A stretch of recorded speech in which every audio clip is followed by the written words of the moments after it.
welcome to a brand new episode of Seize the Moment podcast. Today we have a very special guest. Today we have on Sander van der Linden.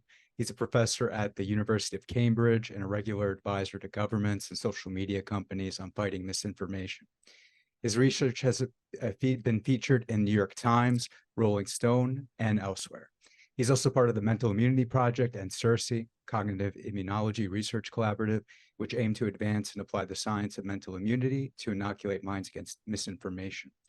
And his new book, available now, is called Foolproof: Why Misinformation Infects Our Minds and How to Build Immunity. Welcome, Sander. It's a pleasure to have you on. Thanks so much for having me on the show. Yeah, absolutely. And then so in Sanders' book, Foolproof, he wrote, in an era increasingly filled with half-truths, fake news, and misinformation, I am not here to tell you what to believe. Regardless of where you fall on the political spectrum, perhaps you can think of this book as a humble servant in your own search for truth. Andy Norman, a philosopher at Carnegie Mellon University, refers to me as a cognitive immunologist. I quite like this description of my field of research. I study mental defenses of the mind. I want to provide you with a guide to how your brain grapples with the onslaught of fact and fiction. A toolbox to help you sniff out attempts to influence your opinion amidst the dark arts of manipulation. A vaccine, if you will, against misinformation. Just as antigens produce an immune response in the body, psychological antigens can help build resistance to fake news. I offer 11 such antigens in this book to help boost mental immunity. So I'm going to start off with two questions. So the first one is, okay, so what do I want to ask?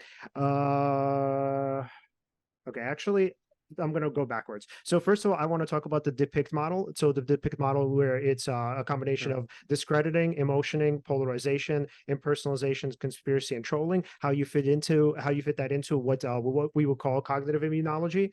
And also, I want to talk about. So I don't want to kind of bombard you with questions, but I definitely do want to get into the difference between disinformation and misinformation, because I think people often get those two confused. Sure.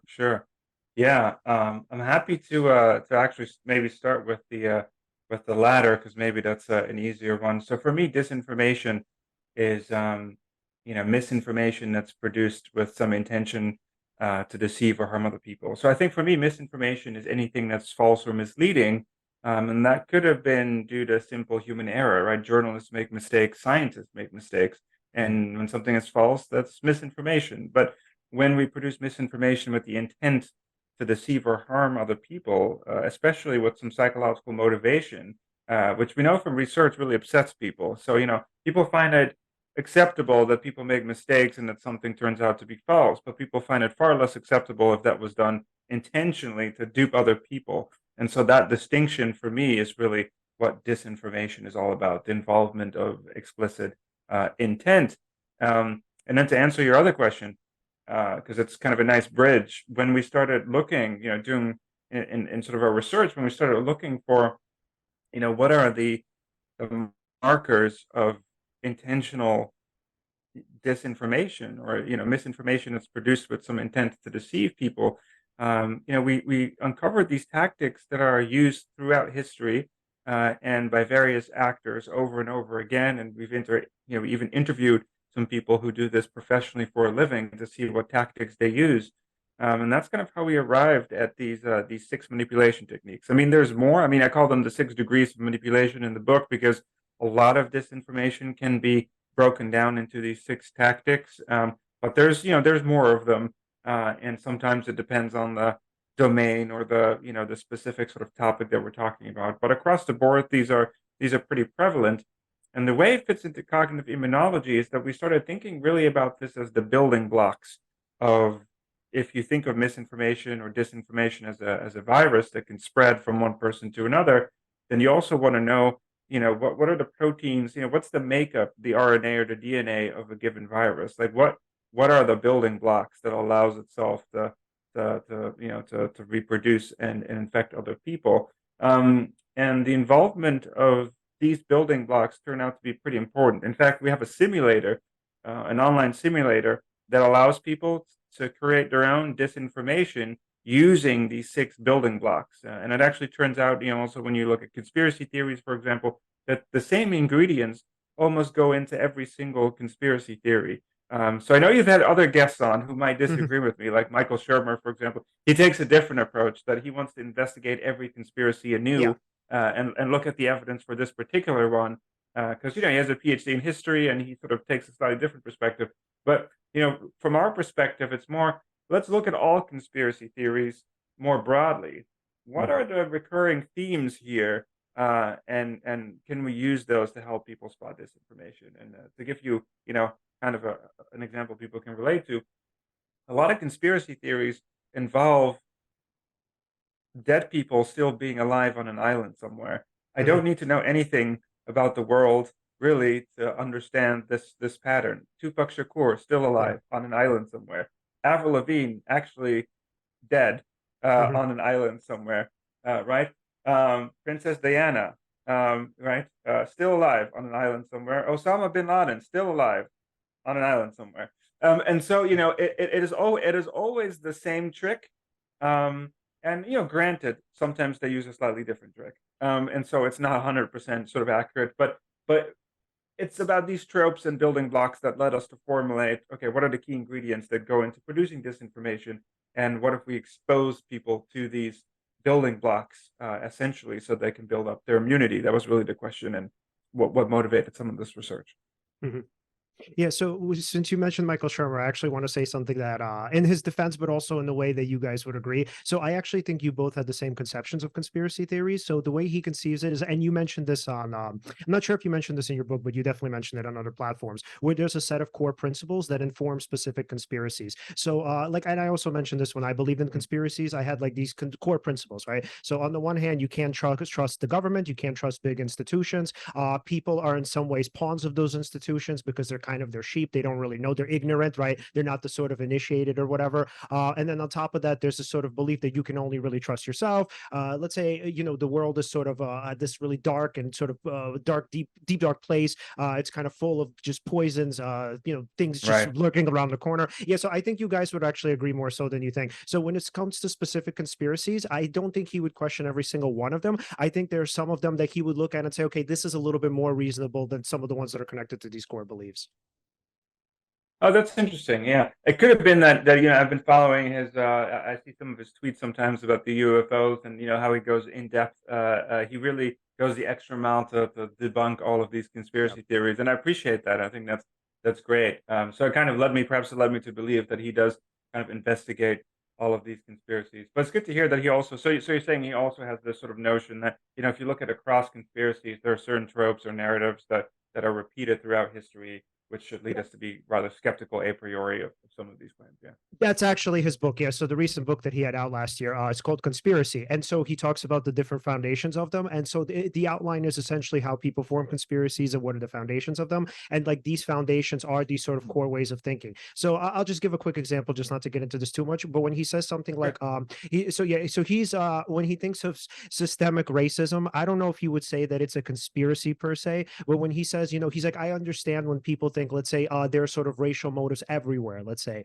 And then so for him, the underlying understanding as well, because in the past, right, obviously we've been marginalized, we've been mistreated, Mhm. abused, whatever. And then so the thinking is based on that sort of foundation. We develop, these kind of these core kind of concepts of the world and what to expect. And so therefore, the idea is, let's say, a certain group of people will automatically be mistreated by people in power, right? So therefore, now every single thing that kind of happens in that domain, it must be a mistreatment, right? So instead of, he would say, probably looking into the facts, we would automatically assume like, oh yeah, of course, this group is in power, this group is not empowered, they're the marginalized group, based on my core belief that marginalized groups are always mistreated, therefore I'm going to believe that this happened without particularly looking at the evidence. And what's interesting, just to add to that, is there is coherence, right, to that foundation, in a sense, right? If, for example, you would say, okay, there are people, for example, who are racist. Racism has been prevalent in society, right? A lot of people generally prejudge others. Let's say you assume that. It happens to be true as well, but you use little sort of rationalizations or little facts, and then you could sort of see how somebody, I mean, I wouldn't say makes the jump to this or that conspiracy, but those foundations, it is fascinating how there is some sort of a coherence to it, and then that can lead in all sorts of other directions. Right. Yeah. Yeah. Yeah. Yeah. I mean, Yeah. certainly. Go ahead. Sorry. Oh yeah, yeah. So like, yeah, one of the main core beliefs is, like going back to institutions, is I can't trust the government, right? So the way that Right. he would frame it is that, yeah, anything that the government does or anything that you hear about the government doing that's even seemingly nefarious has to be true. So it's like for Shermer, I just want to be, really want to be careful because I don't want to speak for him, obviously. And I mean, obviously, he can correct whatever if he ever even hears this. But the point is Sure. to say, yeah, the point is to say that a lot of this stuff isn't really sort of thought out or well thought out, because a lot of the times when people have core beliefs, like, and you would say the same thing, I'm sure you would agree, is that when people have these core beliefs, they automatically assume that these like sort of more minor conspiracies are true because they fit this sort of grand scheme or this grand plot that people already believe in. So yeah, so I would kind of, sort of push back a little bit on the belief that Shermer debunks all conspiracies or like looks or takes all of them seriously. I mean, also I think he's a skeptic, so that's sort of what he does for a living. And yeah, the UFO stuff, I Right. mean, Exactly. they hate it altogether. But yeah, sort of just going back, it's just going backwards. Yeah, so the depict model. So I really love it. And so can we actually go through them one by one? And can you tell us a little bit about how they manifest? And also, by the way, the other thing that's really fascinating is this isn't actually a oh yeah, I'm going to kind of use this, no pun intended, foolproof model at predicting or figuring out what are conspiracies. The way you frame it is that these are more like red flags. So they are indicators of bunk or, dis or misinformation, but they're not exactly, foolproof kind of resources to say like, oh, I can spot the misinformation here and I could kind of figure out the facts here. Yeah, I mean, when somebody figures out that if you read the book, it's not going to be 100% foolproof. I think the book has done its work in terms of helping people identify some of the techniques. No, no, I think you're right. So the techniques themselves are indeed they're markers or flags of potential manipulation, because when you do the sort of work that we're involved in, which is about pre-bunking and inoculation, you're doing preemptive work, right? So you can never be 100% sure about some future attack or falsehood. Even conspiracies. I mean, we know that some conspiracies have really happened, but nobody knows all of the facts 100% of the time, right? We only know, some version of events, and that some people did conspire, but we don't know everything. And so we live in a world where we just don't know all of the facts all of the time.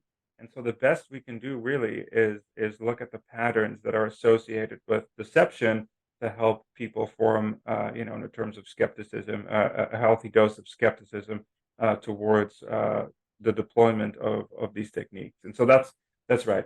And for what it's worth, I would agree with Shermer that there's this latent coherence, right? That conspiracy theories are often unified by some larger worldview that makes it all seem coherent to someone, whether it's anti-big corporations or anti-government or some other factor that kind of unifies all of these beliefs, which is similar in a way that again, that's not a foolproof way to debunk a specific conspiracy theory, but a lot of them sort of congregate under the same underlying motivations, and so that's just a way to help people identify what's a potential conspiracy theory. In fact, I talk about conspire in the book, which is another acronym about some of the. We can get into that more, but Yeah, please. for depict, yeah.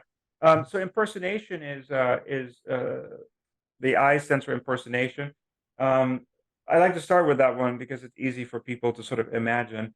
Impersonation is really about fake. What started out for us really was the use of fake experts. So the tobacco industry, for example, used to prop people up in white coats and run ads that said most doctors smoke Lucky or something like that, Luckies. And the idea really was to have these fake experts lend some credibility to these experts to try to influence people. Alex Jones had this character on this show who was the MIT doctor, right? Who was trying to push his I'm not even sure what it was. I think multivitamins or some homeopathic sort of remedy for stuff. And this person had a summer certificate in management from the MIT school or whatever. He was not a real doctor. That's the point, right? And so, but he made him seem like that he was the world's best medical doctor who's going to fix all of your cures. So that's an example of the fake expert. But we later found out that it's not just about medical experts. I mean, this is widely deployed. So people impersonate politicians all the time during elections. People manipulate the accounts of celebrities to try to go viral and dupe people. In some ways, deepfakes are just a sophisticated form of visual impersonation. And so there's a lot happening under this impersonation badge in the games that we produce. Impersonation is one of the badges, and it's also part of the depict framework. So that's what impersonation is about. Um, and the way you differentiate that from legitimate content. And so I think, even though it's not quote unquote foolproof, there are ways to differentiate it from what we might consider more or less nefarious influence. So I'm not sure, are you guys familiar with Bob Cialdini's book, Influence and the Psychology of Persuasion? He's, I, yeah, yeah, I he, know of it. I've never read it. yeah. Well, so he has the 6 principles of influence, and one of them is about experts. And he says, people are influenced by experts. And so if you want to sell stuff, rely on the testimony of experts. So it's okay to use a real expert, right, to sell your product if they really endorse it and aren't just paid and so on. Um, but a fake expert is manipulation, right? And so that's where you draw the line between what's just like normal influence versus what is actually a marker of manipulation, which is sort of about fake experts. So I give lots of examples in the book of how this is deployed. There's the frontline America's frontline doctors, which sounds like it's a great cause, but it's an anti-vax organization, really. Right? There's the global warming Oregon petition, which actually borrowed the template from the National Academy of Science to make it seem like this was a real petition saying that scientists don't believe in climate change, and the National Academy of Science had to put out a statement saying, no, that wasn't us, and it led to a lot of confusion amongst the public about disagreement about scientists on the issue of climate change. And so this technique of borrowing somebody else's credibility to confuse people is really prevalent. It gets even trickier, and this is where you get into these debates when legitimate doctors, for example, during the pandemic, we had legitimate doctors talk about what would be considered rather vaccine hesitant sort of rhetoric, right? And then who's a fake expert? They have real credentials, and so you get even in a tighter kind of discussion. Well, should experts only talk about their own expertise, right? If you're a cardiologist, should you be talking about vaccines? And so that becomes a bit murkier. But it's one of the markers there is generally you should trust people based on what their expertise is, right? And we're not always thinking, oh, this is a medical doctor, so he knows, right? But Right. if he doesn't do research in immunology, that's something to keep in mind.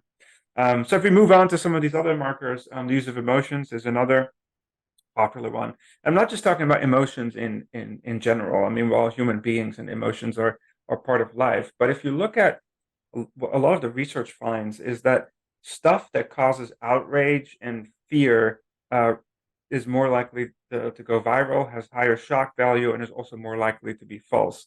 So a lot of disinformation producers, including conspiracy theories, because a lot of them are about fear and manipulation and control, and a lot of the what we call moral emotional words are used to construct false news stories, or at least questionable news stories. A famous example of a moral emotional word is something like pedophile.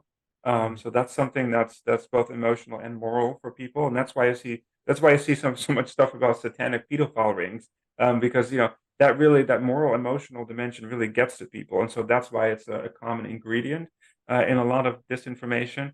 Um, but again, it doesn't mean that moral emotional words aren't used elsewhere, Mhm. right? But what we're trying to say is that in the context of disinformation, you have to be, mindful of the fact that a lot of these scenarios rely on the production of outrage.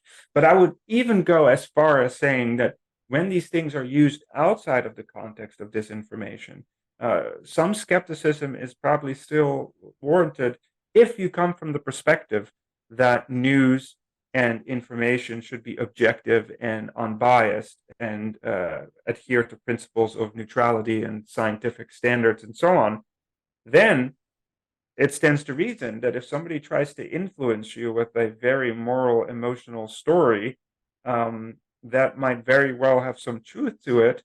Perhaps it's of lower epistemic quality than if they had tried to do the same thing with thoughtful reason and evidence, right? And so I think even at that level, we can still say it's probably not a bad thing for people to be aware of these influence techniques, even outside the context of pure disinformation, because there are other ways to relay the same kind of uh, story that doesn't try to influence people without their knowledge by pulling at their heartstrings or making it moral. Right? You could have made a boring scientific argument, but sometimes we choose not to, and I think that's okay as long as people are aware of these tactics. I think in any event, it will be helpful for people to know about them, and so that's emotion.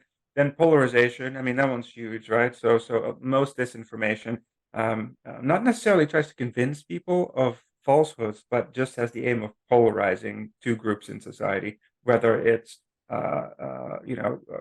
Republicans and Democrats, religious versus non-religious people. Mhm. It doesn't matter. They look for a wedge issue and then try to play into that and polarize people. This is part of the playbook of Russian disinformation campaigns, but also of domestic disinformation sometimes when people deliberately produce headlines that are polarizing. And again, sometimes the mainstream media does this. I mean, the mainstream media isn't. I think the key thing to differentiate here is that if a mainstream outlet uses the polarization technique, it's totally legitimate for people to be more skeptical of a headline that is very polarizing. I mean, it doesn't mean that you shouldn't trust the BBC or the New York Times, right? Because as a whole, they're pretty credible and they're well rated in terms of factuality. But that doesn't mean that every single headline they produce is going to be non-manipulative. I mean, that's not what it means. I mean, a lot of mainstream outlets sometimes put out manipulative headlines, and because they have a lot of credibility, that could be even worse because more people share and buy into it than some crank website that nobody's heard of, right? And so Right. that's, I think, important to keep in mind for people that yes, sometimes you see this that people will recognize the wider application of these techniques, but I think that that's important because um, our definition is irrespective of source or intent. That we don't limit and say only these people produce fake news or oh, these techniques only occur for Infowars or these type of outlets. We Mm. say, look, anyone anywhere can use these techniques. So we're not going to say anything about sources or intentions. We're just going to help you recognize these techniques. And the thing you said about what was interesting about not knowing facts about the world or you know not being foolproof because you don't have access to the facts, the point of this framework is that a lot of the stuff isn't fact checkable in some ways. I just made up that word, but it sounded good in my head. Um, Mhm. and so a lot of the content you can't fact check, and most content isn't actually fact checked. And some statements are just hard to deal with that are very prevalent on social media. So, for example, if I say all Republicans are evil, or most Republicans are, have lower intelligence than Democrats, or most Democrats are social justice warriors, or statements like this occur all the time, and you can't really fact check this stuff. I mean, are most Republicans evil? How would you even research that? Or right? The point is, yeah, you don't have to know anything about the world, really, or not much, to know that that is a polarizing statement. And we know that it's polarizing because we can measure the polarity of words that are used in a particular sentence, right? Mhm. Depending. And so you can see just from the construction of the sentence, really, that it's polarizing, and nobody is going to fact check this type of stuff, right? Because it's mostly just the toxic type of content.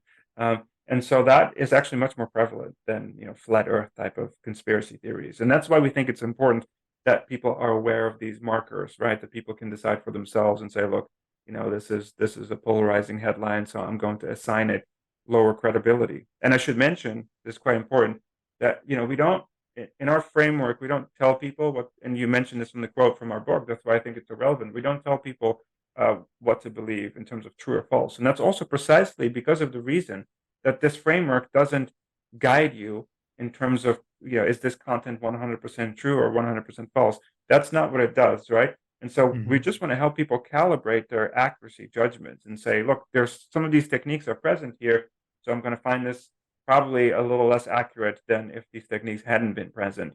And I think that's a much more nuanced way to think about claims in the world that we probably have to accept that most outlets have some sort of bias and are not going to be perfectly accurate.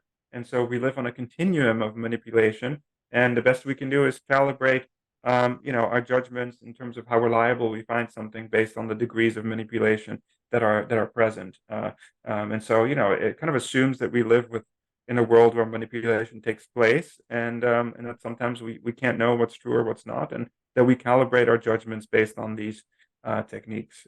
Just to finish the list, so we can. I'm sure you guys have other questions. Is the D stands for deflection or discrediting, which is all about discrediting bad actors, or in this case, at least bad actors. Let me put it this way: bad actors often discredit using denial and deflection tactics. So they will deflect away from the evidence or deny scientific evidence to try to discredit what we would generally consider to be legitimate institutions. And again, you could say, oh, but don't fact checkers discredit misinformation? But again, there are very big differences here in how this is used. So in the disinformation space, people discredit using ad hominem attacks, using deflection and denial of scientific evidence. Fact checkers discredit by using. Sorry. Yeah, fostering doubt too. Fostering doubt, yeah, thanks. Yeah. That's a really important one. By fostering doubt, that's a huge part of denial, is just casting doubt on the mainstream and scientific narrative. Absolutely. Whereas fact checkers, they use neutral, scientific, objective language. If you read a fact check, it's very, very professionally written. It tends to be nonpartisan, right? And they try to be as objective as possible. They don't use any of these techniques to discredit. And so there are big differences in how disinformation actors use these techniques and how others might use these techniques, right? So in the context of disinformation, this is what you're looking for: this sort of casting doubt, denial, deflection, and that's how content is discredited. C stands for conspiracy. Now, we already talked about that. I think for me, the important element is that the best conspiracies contain a grain of truth. And I think you mentioned something like that there's often some vague, grain of truth in there, and then they use that to try to cast doubt on the mainstream narrative, and use uncertainty and information vacuums to try to concoct plausible sounding explanations using particular ingredients. I later break down the conspiracy technique into sub elements that my colleagues and I have further developed. So things like, most conspiracy theories have assumed nefarious intentions, right? It's never the case, Leon, that people are plotting in secret to throw you a surprise birthday party, right? We don't. Maybe you hate birthday parties, and it would make for a good conspiracy, right? But that's usually not the case. It's always some nefarious actor.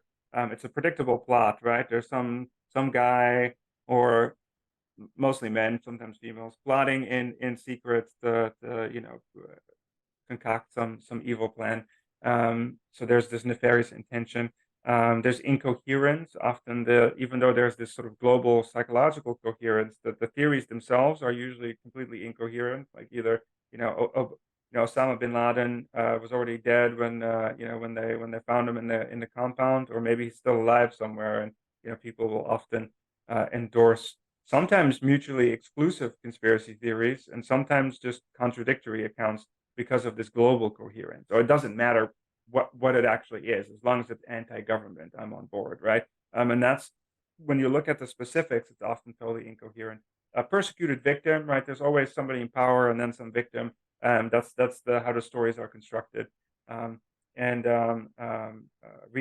randomness. 5G is a wonderful example of that, right? Ooh, there's more coronavirus deaths where there's more cell towers. So what could explain that, right? Oh, maybe a third factor: population density, right? Where there's more people, there's more phone masts and more deaths. But no, we can twist that around and say, well, actually, it's the phone masts that are causing the deaths. And the sort of confusing correlation with causality is really a hot sort of ingredient for conspiracy theories. They love that. And so they tend to use correlation and turn it into causation, because most people confuse correlation and causation, which makes conspiracy sound very attractive. So anyway, so what we do in these experiments is we take these ingredients and then have people concoct their own conspiracy, and we find that with those basic ingredients, you can create any plausible sounding conspiracy theory. And we're obviously not behind this one, but the birds aren't real one, I think, is a great example of that. I mean, are you guys familiar with the birds aren't real Oh yeah, no, we conspiracy? talked about it on the Oh, do we? podcast. I don't Yeah, Yeah. Where the birds are actually not really birds. They're robots surveilling yeah, us. yeah.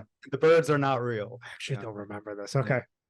Yeah, so the birds, it's satire, but it's meant to illustrate that you can create a conspiracy using these predictable ingredients. Or why do birds sit on power lines so they can recharge because they're government drones, right? Ah. And so that, yeah, I would have tweaked it to make it more persuasive. I would say only certain birds are robots. So yeah, and then you can go into the spots and the feathers and create elaborate conspiracies about what they look, and so it becomes even more difficult to falsify some of these theories. So anyway, those are the conspiracies, which are now part and parcel of any good disinformation sort of campaign. And I think we trolling is the last Yeah. one, which Mm. um, is obviously huge during election campaigns. It's all about baiting people into response. It could be with automated accounts to try to amplify divisive debates. It could be um, AI generated, where you generate narratives by an AI and then target accounts. It could be humans, used to be humans in troll farms, and we interviewed some people who work in troll farms to try to uh, you know bait social media users into a response and talking Oh. about divisive issues. So troll and divide, and so it is. It's increasing over time, trolling activity. So people have tried to track this, and so it's become a more influential technique. Those are the 6 degrees of manipulation, and then there's many more. Things like scapegoating or false dilemmas and other logical fallacies that are often used. And again, I would I would go as far as saying you don't really need to know much about the world to detect some of these tactics. So the false dilemma is this extremist tactic that political gurus often use, and they try to present people with 2 options. Well, in fact, there's more, right? So they take away all the nuance, and it sounds really persuasive sometimes. And so, like, oh, uh, we have to fix the homelessness problem in San Francisco before we can think about immigrants, or either you join ISIS or you're not a good Muslim. And so the idea here is that to falsely present people with this juxtaposition of 2 choices. Well, in fact, there's many more. And so this taking out all the nuance creates extremism. And that's what this technique is all about. And the interesting thing for me is that you don't need to know about the content of a claim. You just need to know the structure of this fallacy. And so in our interventions, we expose people to a clip from Star Wars, for example. Are you guys Star Wars fans or not? Not really. Yeah, he I is. love Star Wars. Mhm. Yeah. So we do Revenge of the Sith. And so we have Anakin Skywalker. If people don't watch Star Wars, he becomes, spoiler alert, he becomes Darth Vader. And Obi-Wan, and Anakin sort of says, or either you're with me or you're my enemy. And then Obi-Wan replies and says, only Sith deals in absolutes. And so the idea here really is that that's the only thing you need to know. People who are really clever are like, only a Sith deals in absolutes. Isn't that an absolute statement in itself? And so it gets you thinking. But the point is that right, it's not just either you're with me or you're my enemy. If you compare that to some of the stimuli we used to test people, which was a tweet, an actual tweet from the NRA, which during the shootings said either you're pro AR-15 rifles or you're against the Second Amendment. Mm. That's you're either with me or you're my enemy. It's the exact same thing, but it's used in a specific sort of context. And again, you don't need to know about guns to understand the structure of a false dilemma. And so that's what this whole approach is really about. Which is fascinating, by the way, right? Because so many people do not know about these tools to identify, oh, I'm being duped right now, or rather, the structure of this or that statement is actually, coaxing me into buying into a particular perspective, or polarizing me from my neighbor, let's say, right? Which is interesting, right? I mean, I could imagine if I did not know about any of this, right? Um, I could just be on my phone, maybe scrolling Instagram, Facebook, get some sort of maybe post like, oh, not, uh, people with higher IQs tend to be liberal or something like that. I don't know. I'm just making it up. And Mhm. all of a sudden, okay, well, I have some liberal views. You know what? And I must be smart and whatever. It might push me in that direction. Or Yeah. Republicans are against abortion. Therefore, oh, if you support that, then you know Republicans are bad, and anyone who's a Republican, I can't deal with, or I'll have an issue with. Yeah. Yeah, I think you're talking about tribalism, right? So yeah, and I just want to add to that. So when you're thinking about conspiracy, so we both come technically from the Soviet Union. So for the people like in well, okay, whatever. Were you born I here? was born here. Okay, never, whatever. Our families are from the Soviet. I was born in Ukraine. So point is to say that, like, so for a lot of the people in our circles who are conspiracy theorists, so again, I'm going to go back to Shermer's model because in this case, I think it really does apply. So what they would say is that, well, but you don't understand. If you lived in Soviet Russia, you would see this stuff every day. So right, there's propaganda everywhere. The government is pretty nefarious. It's pretty Yeah. tyrannical. It's despotic, etc. And the idea is you actually can trust most people, and most people are sort of tools of the government. Some are official tools of the government. Some are unwitting fools. So when they tell you that, yeah, of course, like, why wouldn't there be a conspiracy sort of more globally? So the way they would frame it is they would say, well, look, do you really think that this one government in the entire world is able to do this on its own? Or do you think that it's more likely that there's sort of a cabal of governments and secret shadow governments working together, propping them? So for them, they would say, like, the reason, like, okay, here's an example, right? Do you really think that the US, with all its power, would have allowed the Soviet Union to do something like that if they weren't somehow in cahoots with it? So the idea was like the whole Cold War nonsense, maybe even the World Wars, if you're going even deeper. It was all kind of an orchestrated play. So the way they would frame it is that, based on my understanding of the way government works, which is not untrue because that's what they grew up with, based on my understanding of how the government works, it's not much of a logical leap to say this is how all of the governments in the world work. And it's not much of a logical leap to say, okay, now here's this one tyrannical government that's working with these other, a little bit more insidious ones, a little insidiously more tyrannical ones. And what they're doing is sort of, they're plotting this one world government. So it's kind of interesting. And, you mentioned before how conspiracies seem to be interlocked. And I also find that too, is that you're finding that it's like, it's not, and so again, some conspiracies are true, right? So you'll have the conspiracies of, let's say, the Soviet Union, and they're somehow interlocked with the conspiracies of the United States. Some are true, right? You look at Noam Chomsky, I mean, he's exposed a lot of this over the years, and they kind of make them work together. And so I actually want to ask you a question, Sanders. So there was actually, something you said, I kind of disagree with, but I do want to get your take on it. So you said that for conspiracy theories, and I think there's a lot of truth to this, that there's a search for simple answers. So what's so interesting is that I actually find the opposite to be true, and here's why I say that. So what I often see is in conspiracies is that in conspiracy theories, right, they actually hate Occam's razor. So when you'll say something to them like, well, okay, but Occam's razor, right? Can't we just say that 9/11 was caused by a bunch of, let's say, terrorists who, had a bunch of box cutters, and, it was a few errors, right? A few errors by different types of people. They would say, no, no, no, that's way too simplistic. They would say it's actually more coordinated than that. People are not that stupid. So it's like, on the one hand, they might kind of discredit like the sheeple or whatever, but on the other hand, they will say, but no, the people in power are brilliant. So if you try to tell them again, you would use Occam's razor, and you'd say, people are kind of foolish, they make dumb decisions, etc. They would say, no, no, that can't be the truth. And they point to this vast network of conspiracies, and it's all very interlinked, and it's all very complicated. So I mean, what do you think? Yeah. Maybe I should clarify this a bit, because I do agree with you. I think sometimes maybe when we say this, I think what we mean is that the conspiracy theories themselves can get really complicated in terms of how they construct the narrative, and all of the links and the complex webs that they draw between the connections and people. But what's simple is the reasons for why people want to believe them. And so, the idea is that it's much simpler to say that global warming is a hoax than to accept the fact that it's going to complicate, our lives and the lives of other people in the future in many ways. It's much easier to think that COVID isn't harmful and isn't real than to try to deal with all the behavioral and policy changes that are necessary. It's much easier to sort of think that the government is hiding aliens than to ponder over the complicated ideas that maybe they are out there, but we've never seen them. How is that possible? And you have to go into all of these scientific theories, right?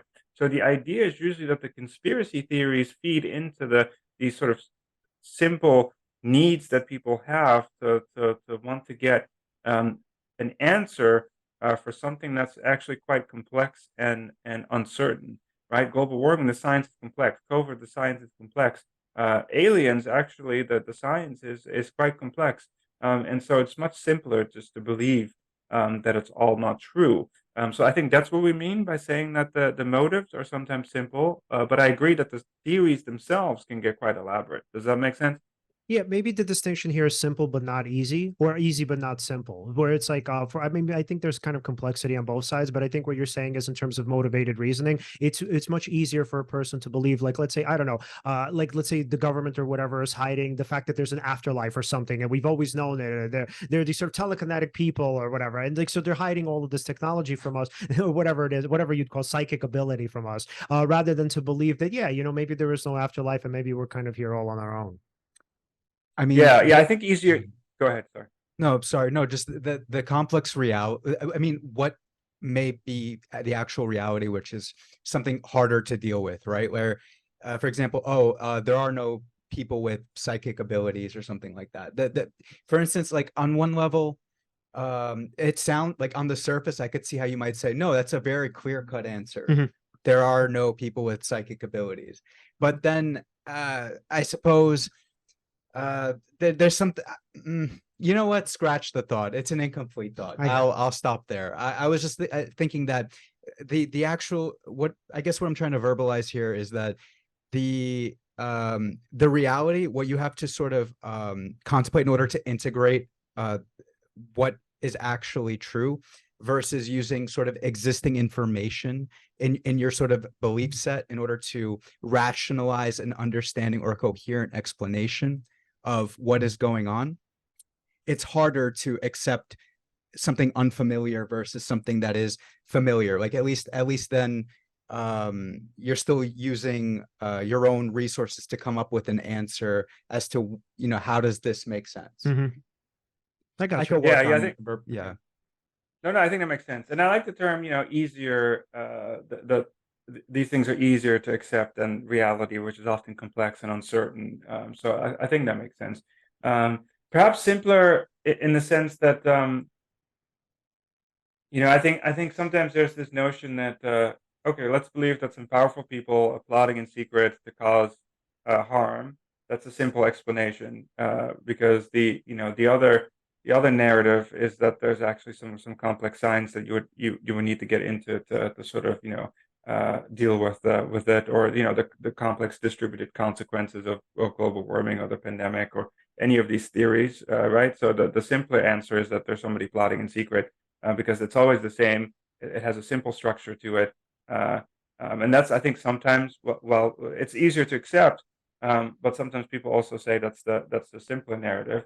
But I can see the point that once you go beyond the powerful people plotting behind the scenes, there's often a complex web of relations and stories that are actually quite intricate. And a lot of conspiracy theorists love referring to their own research, and they spend hours on the internet connecting the dots. And so I fully agree that they turn it into a complex web, but perhaps the premise is simple. That's sometimes, I think, what we mean, that it's always the same sort of premise. You already know the answer. There's people plotting in secret, doing something nefarious, and that's what makes it unscientific. Because with the scientific theory, you don't assume that there's evil people out there plotting. That's one of the possibilities, but there's many other non-conspiratorial explanations, right? The Makes simpler sense. version of this is just to always assume it's the same sort of plot. And it's interesting when you point this out to people, especially when I talk to conspiracy theorists, and then they always come back with this answer that yes, but some conspiracies have really happened, right? And some conspiracies are real. And I think for me the differentiator is, and sometimes there's a lot of confusion about this, and this is also, I'm not sure if Michael Sherman and I agree on this aspect. I, my sense, and some of my collaborators, is that when you look at real conspiracy theories, the process by which those are discovered are actually very different from false conspiracy theories. And so Oh, it's very the, interesting. Oh, can you tell? yeah, the Yeah, markers are, yeah, yeah, please. yeah, the markers are not the same. And so that's kind of what we've been getting into, this idea of, well, okay, what is happening here? And so the idea that, oh, but some conspiracies are true is, well, um, Watergate, let's take Watergate as an example. People always come up with Watergate, and it's sort of like, yeah, that was true. Um, However, that was uncovered by through what we call, normal cognition, which is normal, regular people doing their job. There were people in the mainstream media, investigative journalists, who got some intel, investigated it, uncovered that there was a conspiracy. Um, these weren't people in their basement making complex webs of pedophile ring conspiracies, right? Thinking that they're doing their own research and uncovering a vast web of deception. These were regular people doing their job, stumbling upon some evidence, and then investigating it further, which is what they do. If you look at some of the other conspiracies throughout history, it's Wait, Sander, usually I just want to interrupt because I really want to. I want to quickly ask you: do you know that you pretty much just quoted Michael Shermer? oh, is That's that right? literally in this. That's literally in this book, almost word for word. Yeah, he would agree with you 100%. I love that. I love Yeah. that. For some reason, I always think we disagree on this because No.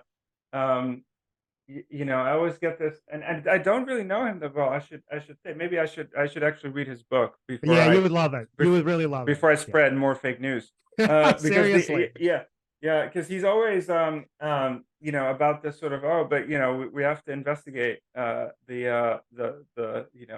facts, and it's sort of, well, yeah, that's true, but the thing is, there are people out there doing this for a living, fact checkers, journalists, the police, right? So it's usually through some very mundane, normal process that real conspiracies are uncovered, and the ones that are popular on the internet are always floated with what we call this sort of conspiratorial cognition. So not routine or normal cognition, but conspiratorial cognition, which have these ingredients like, oh, there's it's filled with distrust and paranoia, and there's some persecuted victim and somebody in power, and reinterpreting random patterns, and it becomes this sort of web of intricate relations, and belief in one conspiracy just serves as evidence that there's other conspiracies, and then before you know it, you're in the new world order type of stuff.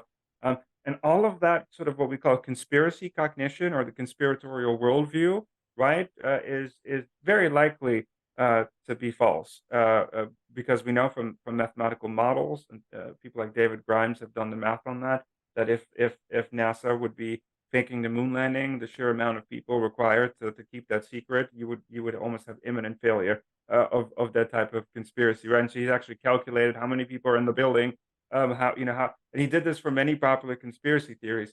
And it's just the case that the psychological process by which people arrive at these popular conspiracy theories are just filled with irrationality and paranoia and distrust that are very predictable. They always have the same narrative, like the dead person on an island somewhere. Whereas the real conspiracies are usually uncovered by regular people, fact checking, or journalists, or investigators, doctors often. I always say, I mean, there's tons of conspiracies, conspiracy to commit fraud going on in the financial industry, in the medical field. It's not the case that this is not uncovered. I mean, there's people whose job it is to investigate these type of things, and people do uncover pyramid schemes and financial conspiracy to commit fraud or defraud the United States. Um, and there's procedures in place that lead people to discover these things. Not always, but most of the time, or at least some of the time. Um, and that process is very different from the process by which people arrive at conspiratorial beliefs. Those tend to be scientifically oriented investigations that use, hypotheses and evidence gathering, open mindedness, right, and so on. And so that's why I'm always out of hand, kind of skeptical of these more popular sort of conspiracy theories that a lot of people seem to endorse, because if there was a real conspiracy going on, right, there would be some kind of investigation, or scientists would be looking into it, and then it wouldn't be a conspiracy theory anymore because we'd have evidence. And again, sometimes you don't know all of the facts, right? Take Epstein. A lot of people are skeptical about this, and this is really interesting. Do you guys know Paul Bloom? He's a Yeah.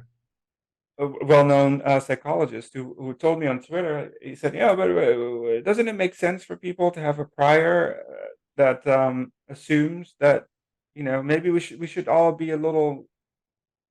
I don't want to misquote him. I think so. So what he said was we should all recalibrate our priors to be more likely to assume that some conspiracy is happening in the world because aren't conspiracies happening all the time? And so, Epstein was his main sort of example, like, okay, but we don't know what happened, right? And so, and I think that's the key point though. It's that it's true that I don't know everything about 9/11. I don't know everything about Epstein, right? People come to me with all sorts of conspiracies, and I'm like, well, we don't know. I mean, it's a remote possibility. The lab Yeah, leak, right? That's still going yeah. on and I on. don't. I don't even get how the Epstein thing would be a conspiracy, but Well, they're like, why would he kill it?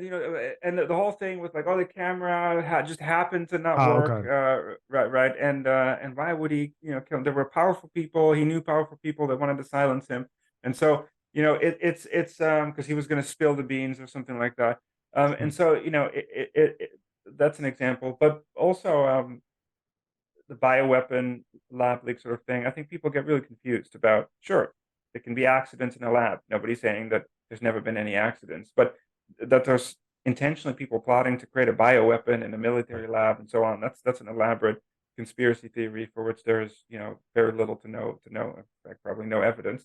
And so that's kind of the difference. And I think the mistake that people make across the board, especially when they accuse me of being the master puppet of some elaborate conspiracy that involves me, is that I don't know all of the facts about all of these conspiracies, but the antidote for me is what we call actively open-minded thinking, right? I don't start out assuming that it's some evil person plotting behind the scenes. As you said, if you know anything about government or international organizations, most of the time this sort of bureaucracy that happens at lower levels, it's plenty of incompetence and accidents Yeah. and not a whole lot of planning and intentional, right? It's very chaotic. Also, you look at the evidence and you update your beliefs if you find evidence that runs contrary to conspiratorial beliefs. But that's not what people who believe in conspiracies tend to do. They tend to reject the evidence and up their conspiratorial sort of reasoning. And so being actively open-minded, which means having multiple hypotheses, entertaining multiple forms of evidence, placing probabilities, on different types of hypotheses, and being okay with the fact that you don't know everything, but that the weight of evidence is pointing in one direction and you leave open some other hypotheses, but it's unlikely to be highly credible, and it's more likely that some other explanation is going to be true. I think that's really the antidote, because conspiracy theories are all about being fixed in your mindset, being 100% sure that it's these evil people, plotting and working together, and you just want to see the evidence for that. And I think that's inherently unscientific in how that works. And yeah, I have family members who are deep into the truther movement stuff, and that's usually how I try to have that conversation is look, we don't start out by assuming that it's a conspiracy, because that's not scientific. And then they'll often say, oh, but isn't science itself kind of a religion? Um, and isn't science like a big conspiracy with all the fraud and so on? And it's sort of like, well, regardless of what you think uh, of that, and sometimes fraud does happen. Science is kind of a self-correcting enterprise. We uncovered a fraud, right, through the scientific process, and that's why it's such a useful process to be open-minded and to gather evidence, and to not jump to conclusions about what's and so on. And I think sometimes that resonates for a little bit, until they sort of go back into the on the internet and and do their own research again, and so on. But again, it's not to say that often it sounds kind of I don't want that to sound paternalistic, because I do think that it's important for people to do research, and not just rely on what experts say. But obviously we can't research everything about what's going on in the world all the time, so we need to rely on experts to synthesize the evidence a little bit. But um, you know, doing your own research means being open-minded and not jumping to conclusions. And I think that's what conspiracies are all about, sort of jumping to conclusions. Yep. Now, I'm just curious, how do you think societally could we maybe combat the spread of misinformation? Because I recall from your book, there's this, I believe you were citing a study where during the COVID-19 pandemic, the rate at which misinformation was spread was, I think, 6 times faster than any true claims regarding COVID-19, and this is very hard to deal with. I'll just sorry, I'm going to tag that with a little bit because I also respecting the time, of course, as well. Also, Sure. with echo chambers, right? Essentially, like on social media websites, the algorithm is set up in such a way where it maximizes for max time on site by feeding you things that you already like and giving you more of that. Um, so the coupling of misinformation spread and sort of these algorithms that allow also for To at least reinforce it. continued that reinforce and sort of push further polarization. What do you think is something that could be done to sort of combat that? Yeah. Good question.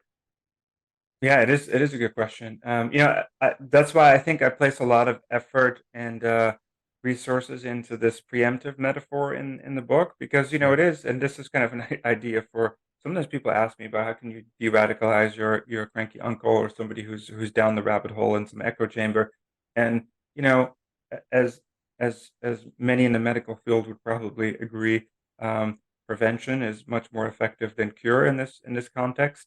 And that's why I focus a lot on this principle of psychological inoculation, which is all about preemptively building resilience to some of the factors that lead to the spread of misinformation. Sometimes it's asymptomatic, right? People spread misinformation without knowing that something is false. Sometimes people are stuck in an echo chamber, and the information they receive is confirming their pre-existing beliefs, but people are not really thinking about it that way.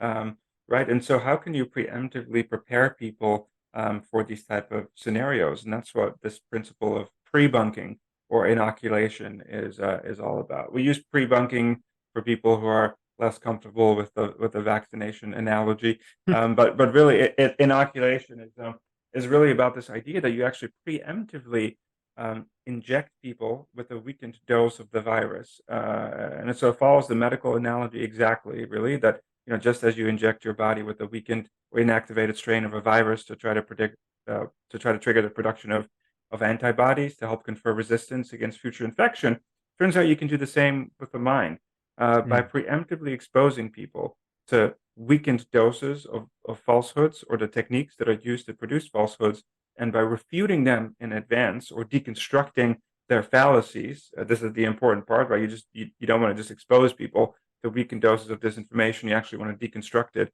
as well in advance. People can build up mental or cognitive resistance and become more immune, relatively more immune to disinformation in the future. And just as the body needs lots of examples of potential, invading pathogen to understand which proteins are, healthy and part of the good cells and which are the invaders.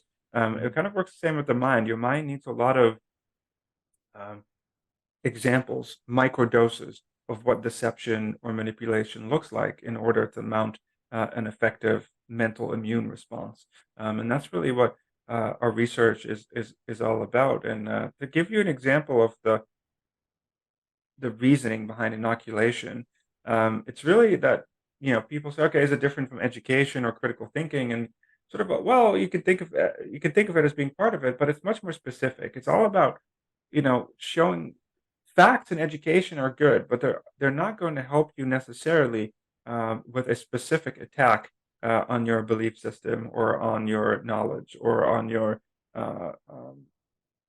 general sort of worldview. So a lot of the time, when somebody shoots polarizing content onto you, you don't have a immediate sort of defense, or when it comes to some of these techniques, if you don't know how to spot them. An example of that is something that's often used, for example, in the anti-vaccination space. Um, Let me give you an example. This is very persuasive because most people have never heard of this and are easily duped by it. which is the idea that we can't trust childhood vaccines because most childhood vaccines are not tested using placebo-controlled trials, which meaning that there is no control group who receives a placebo, so that we don't have baseline safety data on the vaccines. And so for that reason, the medical establishment has lied to you, and you can't trust vaccines. Now, the real story is that actually they have done that in the past, and then found out later through, setting ethical guidelines that when there's a deadly disease and you have a vaccine that works, it's unethical not to give children the vaccine and put them in a control group, right?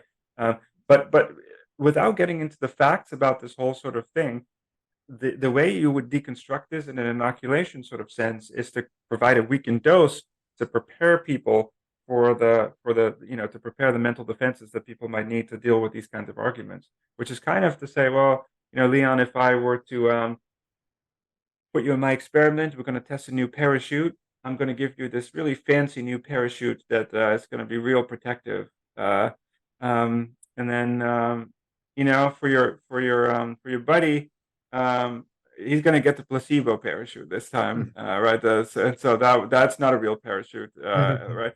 And so the idea is that we don't need the placebo-controlled parachute in order to understand that you're going to die if you don't get the parachute, or likely to be severely injured, right? We know that parachutes work from prior experience and data, and it's the same for vaccines. Those trials were done in the past, and we do have data generally on this. And so for the latest vaccines, they use other active vaccines or other control groups, right? But it uses the structure, kind of like the Star Wars example I gave earlier, in a weakened sort of way to help people prepare. I'll give you one last example. I just gave this talk in a room of 200 disinformation researchers. I asked people to be honest with themselves, and tell me if they're confronted with a let's say a clever flat earther who's thrown facts at them about why the Earth is flat and so on. If they have the mental defenses in place to counter argue and explain scientifically why the Earth is round and not flat. Turns out that out of the 200 people, only 2 raised their hand in terms of being able to explain scientifically why the Earth is round and not flat. And so I think the power is that most people don't have the mental defenses in place to deal with these types of attacks. And so, yeah, sure, you could, and that's kind of how we started. You can vaccinate people with specific, types of vaccines that are synthesized out of a specific myth. So, for example, we could arm people with the reasons for why the Earth is flat and not. That was a test, right? Why the Earth is round and not flat, right? And they're going to be more immune. The problem that you have is then that's going to work for flat Earth, but not for the new variant and the new strain and so on. And so we started branching out and doing this at what we call a technique-based sort of level, and that's where the 6 degrees of manipulation came in. That moving away from specific issues, and yeah, sure, vaccinating people against specific falsehoods using a weakened sort of dose kind of works. But if you want to have broader spectrum immunity to a whole range of these types of narratives, you're going to have to focus more on the underlying sort of narratives and tropes and tactics. And an example of that would be the sort of vaccine's going to change your DNA. And again, I tell people, and it's funny because in the book when you mentioned, I said I don't want to tell people what to believe, and I try to keep it non-political. And then of course you have the people who say, some customers who say like, oh, but obviously van der Linden endorses mainstream positions about vaccines and climate in the book, and so he's biased and so on. And sort of the thing is, actually, what I'm trying to say is that regardless of what you think about the vaccine, the sort of change the vaccine is going to change your DNA. That's not a new line of argumentation. I mean, that's a trope that's been used since the start of the development of vaccines in the 1800s, where Edward Jenner came up with the smallpox vaccine, and he used the cowpox vaccine for that. And there were paintings, literally from that area, paintings where humans with cows sprouting out of their mouths, and this Wow. whole narrative. that that you're going to turn into a human cow hybrid if you get the vaccine. And so that exact argument has been recycled for hundreds of years. It's just that somehow we forget, and the same type of trope comes up again and again. And it has a new jacket and a slightly new application. And people sort of think like, oh yeah, it's going to change your DNA and so on. But regardless of what you want to believe about the vaccines, you should know that this is a repeated trope. And when you know that, I think people are empowered to then make up their own mind about what they want to believe. But I think that's important for the technique level sort of inoculation. And then you have people criticize that and say, oh yeah, but you're not changing people's beliefs this way. It's more indirect. And I think when it comes to people who have a lot of resistance, it's better to be indirect, because any attempt to change their beliefs is going to be seen as hostile and biased. Yeah. And so that's why I think operating at this more indirect level of saying, look, we're just going to empower people to spot these manipulative tactics wherever they may come from, is going to be a more feasible bipartisan solution to the Yeah. problem of disinformation spread. Oh, and I have to add this final part then, since you mentioned this. So I take this from Danny Kahneman, and I use this in my psychotherapy session. So I'm a therapist. And then so what he would say, so CBT a lot of times works with changing beliefs, challenging beliefs, etc. And so, but Kahneman would say, look, a lot of times what people want is they want to get away from tension. So when you're sort of pushing things onto them, like even let's say facts or truth or whatever, right, they're going to want to resist that because it's going to cause a lot of tension. So what you're doing is now you're looking for the anxiety. You're looking at what's actually preventing them from doing things that are good for them. So when you talk to patients, a lot of times what you're actually focusing on, less so the beliefs, I'm not saying that doesn't happen, it does, but more so about what are called emotional payoffs. Like, okay, if you're going to be irrational or if you're going to be delusional, I think this is already, once we've kind of come to the conclusion at the very least that the person is being irrational, then I would say, like, why? What would be the emotional benefit? Like, why would you need to continue to be irrational? And then the person say, well, I'm afraid, right? I'm afraid to give up this belief or this set of beliefs or whatever, right? And now you're thinking, okay, wow, so now we were seeing it, right? So now you're saying that there's this emotional payoff. Now let's deal with the payoff, right? Can it be possible that maybe you can actually tolerate that, some of that anxiety, right? Can it be possible that some of the catastrophic predictions that you're going to have or that you're having are not actually going to come true? So if you're thinking about somebody who's saying, so I'll just give a quick example of like when I was a conspiracy theorist. I mentioned this on our last podcast with Melody.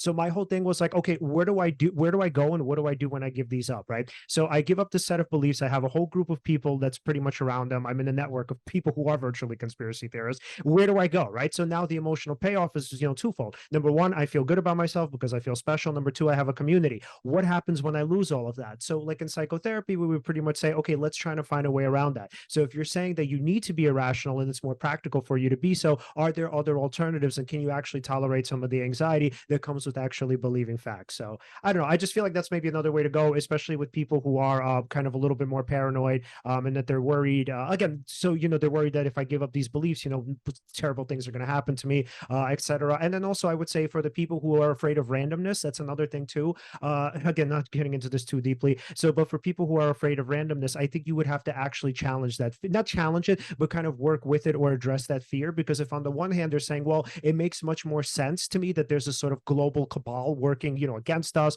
keeping me down or whatever, right? Then you would have to work with A, taking responsibility. Why is that so scary? Obviously. B, and then also the randomness of the world. So for a lot of people, and I've dealt this with my own family, like people in my family have said things like, well, if there aren't people manipulating us, then what are you saying, that all of this is just random? Like, it's such a terrifying thought. So I think addressing that would be helpful too. Okay, so go ahead, Sandra. Just go ahead, respond, please.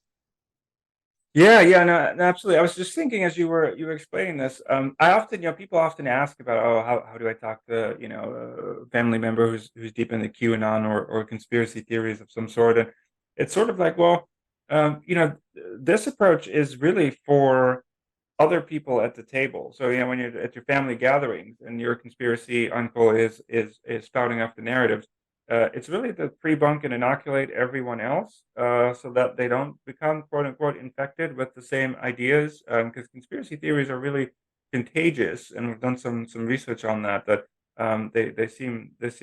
really psychologically attractive because they fulfill all of these important needs, as you mentioned. You covered all of them in your in what you just said. The search for knowledge and to not be part of the sheeple, to have social relations and social affirmation and validation, and to reduce anxiety about the future, which we existential sort of motives. And so And so, you know, part of it, part of it for me is really about the idea that de-radicalizing someone out of a conspiracy theory is much more difficult than to try to pre-bunk or inoculate. But there is this interesting spectrum where you have what we call therapeutic inoculation, which is people who are on the fence and sort of can still be inoculated by boosting their immune response when they're thinking about it. But my question to you is going to be, since you mentioned that you're a psycho therapist, um, sometimes people ask me if inoculation is similar to exposure therapy. And the way that I think about this is, or the way that I've been thinking about this, to me, somebody with when you do exposure therapy, somebody already has the phobia in that case, which is kind of akin to already having the misinformation virus.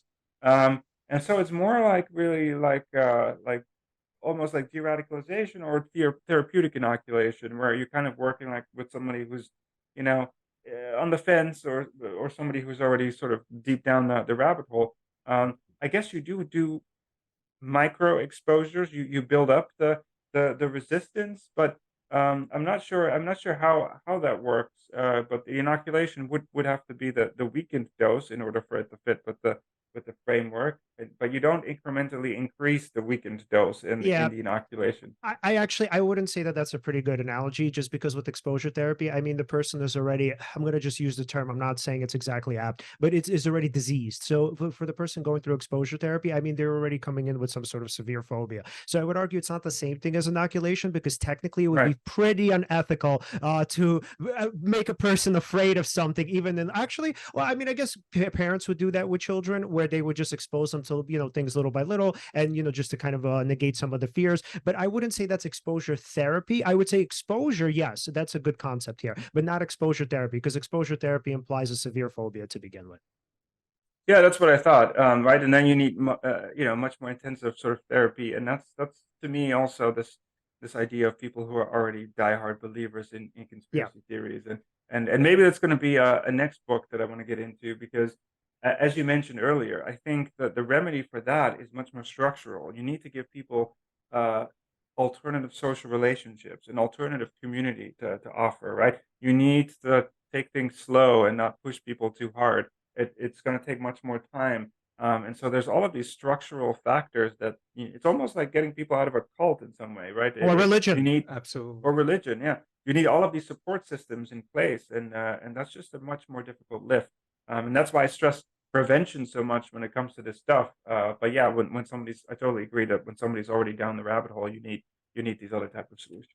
Yeah, absolutely. Okay, wow, man, this was such a phenomenal episode. I wish we had more time, actually. Hey, But, all right, Alan. So, final questions for Sander before we wrap up. so before I ask this final question, I just want to say, so I listened to the audio version of the book.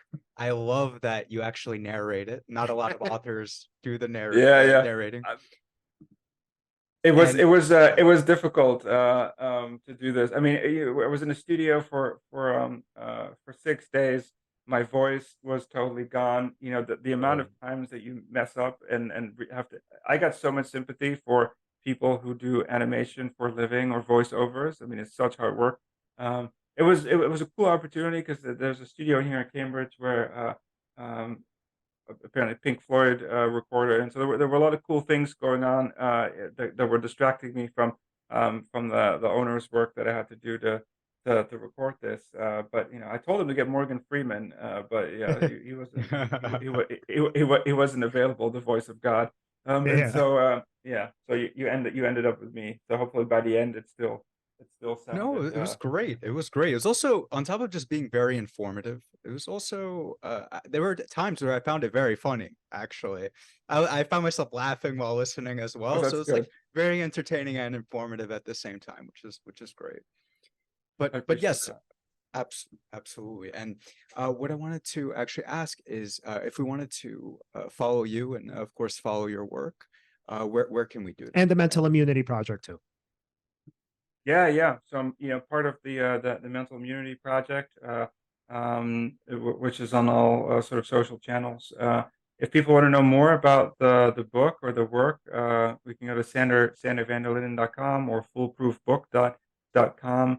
Also inoculation.science, which is a website that houses all of our resources for free, the games, the videos, handbooks, that's inoculation.science. And yeah, I'm on most social channels, LinkedIn, at Sander_VD Linden for Twitter. I'm experimenting with TikTok and Instagram at Professor Sander van der Linden, but I'm not sure how much you know how much I can do on TikTok and Instagram, but I'm trying to stay hip.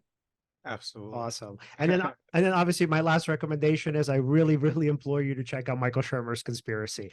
Okay, so Sander, thank I you will. so much. All right, I promise you, you'll love it, and you're going to be like, "Oh my God, I agree with almost all of this."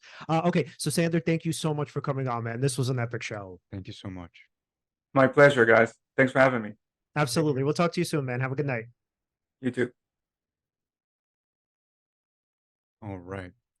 So, everyone, if you'd like to follow us, you can follow us at Seize the Moment Podcast on Facebook and on Instagram. On Twitter, we're at Seize_podcast. Like, subscribe, hit the bell on YouTube. And again, thank you so much for watching, and see you next time.